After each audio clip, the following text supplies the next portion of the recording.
You're not lazy. You're not broken. You're not weak. You're trapped. Not in a prison with bars. Not with guards, fences, or walls. But in a prison made of dopamine.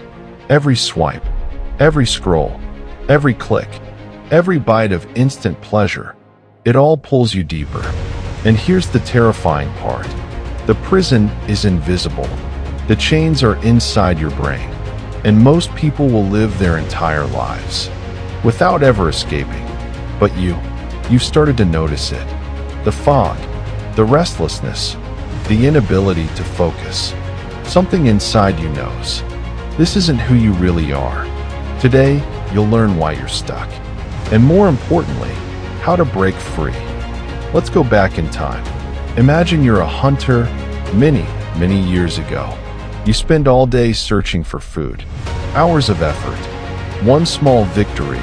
A berry, a rabbit, a fire. Your brain rewards you with dopamine. Not much. Just enough to say, good, do that again. That's how the system worked. Dopamine wasn't designed to flood your brain. It was a compass, a guide. Fast forward to today. You open your phone. In 10 minutes, you get more dopamine than a caveman might have felt in a week. Food delivery, endless feeds, Netflix, video games with flashing rewards, TikTok, Instagram, YouTube, engineered slot machines in your pocket. Every app you use was designed to hijack you. They run thousands of experiments a day, testing which colors, sounds, and notifications hook you the hardest. You think you're using the app? The app is using you. And every hit makes the prison walls higher. Because the brain adapts. The more dopamine you flood it with, the less sensitive it becomes. So that book, that conversation, that quiet walk outside, they no longer register. Real life feels dull. You're stuck in the loop. So how do you know if you're locked inside the dopamine prison? Let me give you the signs. You can't sit still without background noise. You scroll during meals, during work, even in the bathroom. Silence feels uncomfortable. A simple task, washing dishes, folding laundry, reading, feels unbearable without extra stimulation. Your attention span is shrinking. Books feel impossible. Movies feel too slow. Even YouTube videos. You tap the speed button, 1.25, 1.5, 2x. Because your brain can't wait. And the most dangerous sign? When you finally stop. When you put the phone down.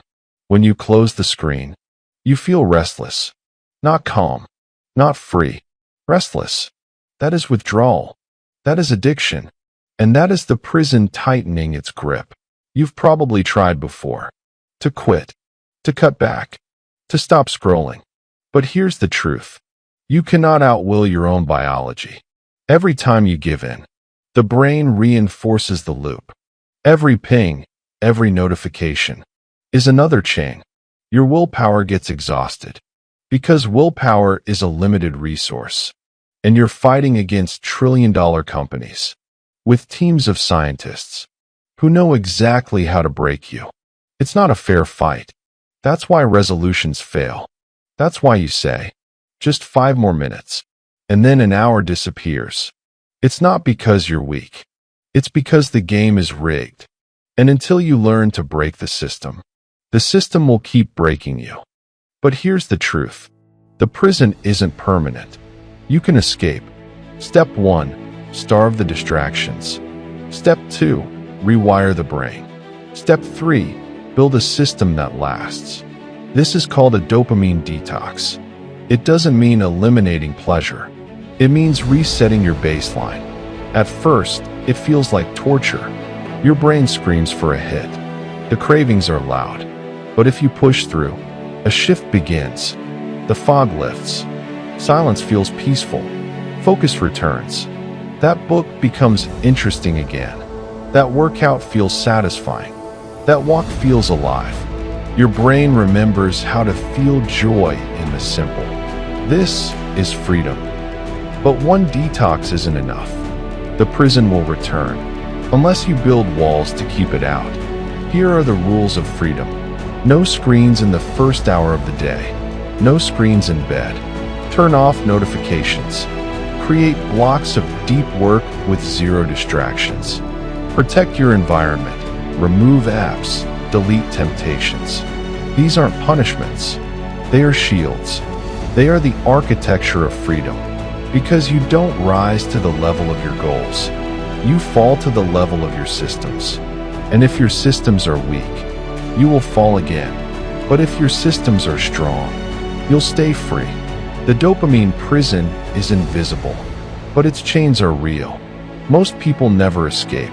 They live their entire lives scrolling, consuming, chasing, never realizing they had the key in their hand. But you know the truth now, and truth is power. So the only question left is this: will you stay chained, or will you use the key and step into freedom?